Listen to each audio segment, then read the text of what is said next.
Merci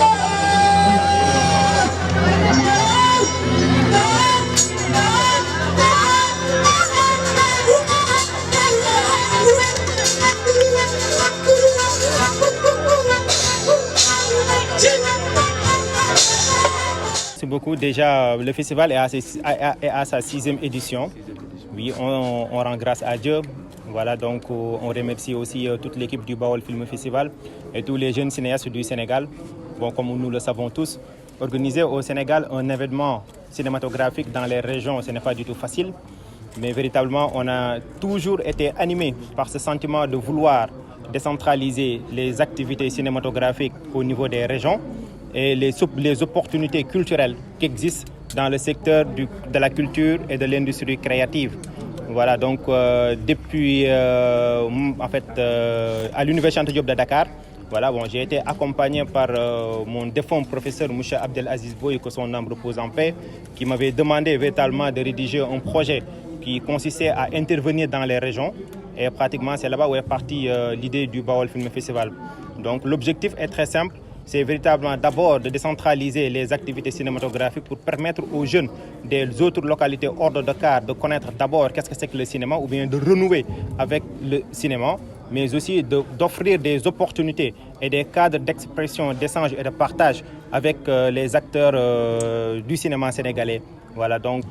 l'objectif autre du Baol Film Festival est de faire de Diourbel la capitale des jeunes cinéastes du Sénégal. Vu sa position géographique, vu effectivement ce qu'il y a comme potentiel, d'abord historique ou bien patrimoine historique, je penserais bien qu'il y a quoi faire avec le Baol Film Festival pour porter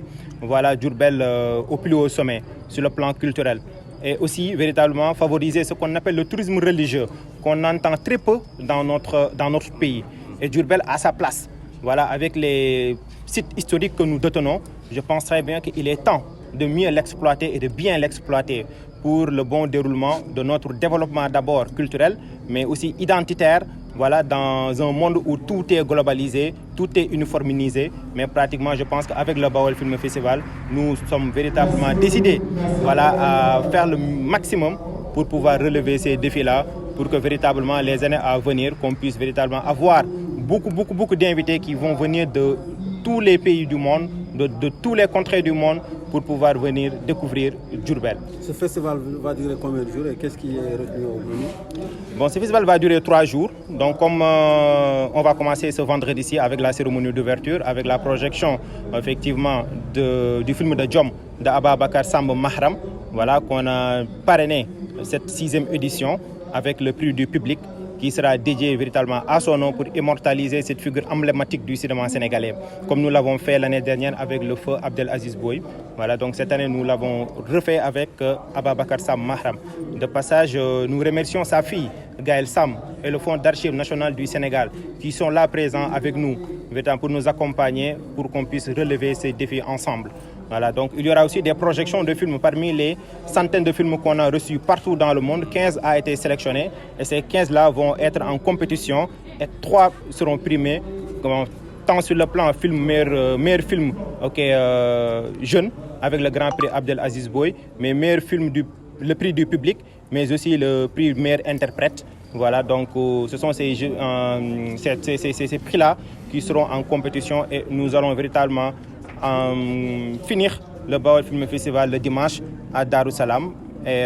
nous allons inviter tout le monde à venir y participer. Voilà, entre-temps, il y aura le samedi ce qu'on appelle des panels. Voilà, donc avec le thème de cette année, comment l'héritage du cinéma sénégalais influence-t-il la nouvelle génération de 1955 à nos jours, mais aussi des masterclass sur la réalisation, mais aussi un autre panel sur la place des collectivités territoriales dans le secteur de la culture, notamment le cinéma. Comme nous le savons tous, la culture est une compétence transférée, mais c'est très difficile au niveau des régions qu'on alloue ou bien qu'on attribue ces fonds de dotation-là aux acteurs de la culture, et ce n'est pas du tout juste, et ce n'est pas du tout normal. Je penserais bien que nous avons l'obligation de vendre une destination, mais aussi nous avons l'obligation d'être accompagnés par nos élus locaux avec un agenda culturel très concret, mais avec une vision politique culturelle très réelle pour qu'on puisse véritablement, en synergie, porter notre développement local. Waaw, ñu ngi suñu 6e édition fii ci Diourbel ak le Bawol Film Festival mu nekk premier festival boo xamante ne moom lañ décentralisé jëlee ko Ndakaaru andi ko ci région yi mu nekk festivalu ndaw kase nag mi nga xamante ne dafay regrouper ay film de court métrage yoo xamante ne ñoom ñooy dem en compétition ci ñetti prix muy le grand prix Abdel Aziz Boy muy le prix du public Ababacar Sam Mahram et le prix meilleur interprète dëgg la organisé dans les régions nekkul lu yomb mais alhamdulilah depuis ay at ñu ngi tenir le bout avec toute l'équipe pour pouvoir organiser le Bawol Film Festival dans les conditions prérequises comme ni nga ko war a mën a amee ci bitim réew wala ci Ndakaaru ba tax na ñu ngi ci édition bi am nañ li nga xamante ne mooy satisfaction parce que wax fa dëgg fa yàlla lu ñu doon xaar ci ay jeunes cinéastes yu jógee un peu partout ci Sénégal wala ci àdduna bi même dañaa dépassé bu baax a baax ba tax na loger leen sax dafa métti ci ñun kon donc loolu mooy wane ni festival bi ñu ngi koy xaar ci àdduna bi ak ci biir réew mi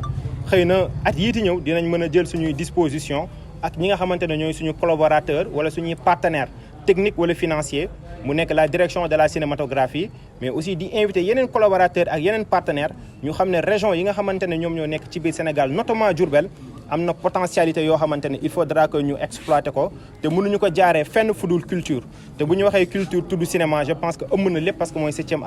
art yëpp dafa regroupé wu ci cinéma ba tax na ñu ngi jéem a véritablement di góorgóorlu pour que tey ndaw yi di mën di xam seen réew avec le Bawol Film Festival amaana ci monde bi nga xamante ne moom lañ nekk muy monde de la mondialisation ñu bëri xam nañ bitim réew mais xamuñu seen dëkk loolu mooy nag waral ñu nekk ci li ñu tuddee déperdition ou bien ce qu'on appelle crise identitaire ba tax na Bawol Film Festival daal cëslaay bi mën nañ ko tënk ci lii mooy fexe ñu andi cinéma fi nga xamante ne mooy ci région yi parce que am na opportunité mën na xeex pour jeunes yi am xëy mais aussi ñu jaayaale dëkk bi nga xamante ne moom mooy njaareem parce que gëm nañ ne avec le cinéma ñu jaayaale ko ci culture mën nañ nekk vitrine bi nga xamante ne moom mooy tax ñëpp ki wala képp ki nga xamante ne yaa ngi nekk ci àdduna bi nga ñemee jël sa temps ñëw njaareem xool lu fi nekk saytu lu fi nekk parce que aussi am nañ patrimoine yoo xamante ne ak ay figures emblématiques yoo xamante ne war nañ leen war a mën a xamale ñi nekk ci àdduna bi et pratiquement loolu moom moo nekk li nga xamante ne voilà bëggoon nañ ko fësal avec le tourisme religieux bi nga xamante ne kenn du ci wax lu bari fii ci Sénégal te njaareem da ci am place bu am solo ginnaaw Touba mu ngi nii mais njaareem ci boppam dafa am place bu am solo et je penserais bien que nag suñu njiit yi war nañ war a mën a xalaat wala ñuy tëgg ay programme yoo xamante ne dañ koy bàyyi xel muy culture muy cosaan ak aada parce que nekkul foo kase ou bien tëgg ak way mooy culture au-delà de la culture il y a de l'économie tey nu ngeen ko gisee fii ñu fi nekk dañaa bari loger leen nourrir leen transporter leen dañ fiy bàyyi suñu koom te employabilité mën nañ ko xeex te mën nañ jaay destination Njaaréem et je penserais bien que ci loolu le festival bi nekk et comme ni ñu ko gisee at yii di ñëw ñu ngi ñaan yàlla élus locaux yi ñu ñëw accompagner li nga xamante ne mooy la Bawol Film Festival parce que bu ko nekkee ay yeneen i nit ñu ngi koy accompagner ci ñu nekkul ci réew ci Njaaréem je pense que ne il est temps ñoom ñu jéem a xool na la ñuy tegee un agenda culturel avec tous les acteurs pour que ñu mën a yëkkati Njaaréem ci kaw a kaw. ci diiru ñaata fan la festival bi di amee ak lan lañ ci mën a xaaral. waaw festival bi ñett fan lay durer ñu ngi tijji tey àjjuma avec cérémonie d'ouverture bu ñu nekk nii di doxal ba suba incha allahu rabbi nga xamante ne am nañ thème bu am solo boo xamante ne mooy thème festival bi ren muy comment l'héritage du cinéma sénégalais influence-t-il la nouvelle génération de 1955 à nos jours parce que peut-être ñu bëri dañaa réeré luy cinéma parce que dañ koy jaawale cinéma ak théâtre et je penserais bien que tey cinéma levier de développement la cinéma levier économique la cinéma levier la boo xamante ne tey mën na lu arme la quoi mën nañ ko waxee noonu daal ci gàttal mais dinañ am leneen li nga xamante ne mooy ay master class yoo xamante ne dañ koy animé ak ñoom Pape Abdoulaye Seck qui est un très grand réalisateur reconnu au niveau mondial ak Mass Seck qui est mu nekk doomu réew mi doomu dëkk bi et beneen panel boo xamante ne mooy la place des collectivités territoriales dans le secteur de la culture notamment le cinéma parce que umpale wuñ ne aussi tamit culture dañ kaa décentraliser et ñun dañaa seetlu ne ci dëkk yi nga xamante ne ñoom ñoo nekk biir Sénégal à part Dakar wala Thiès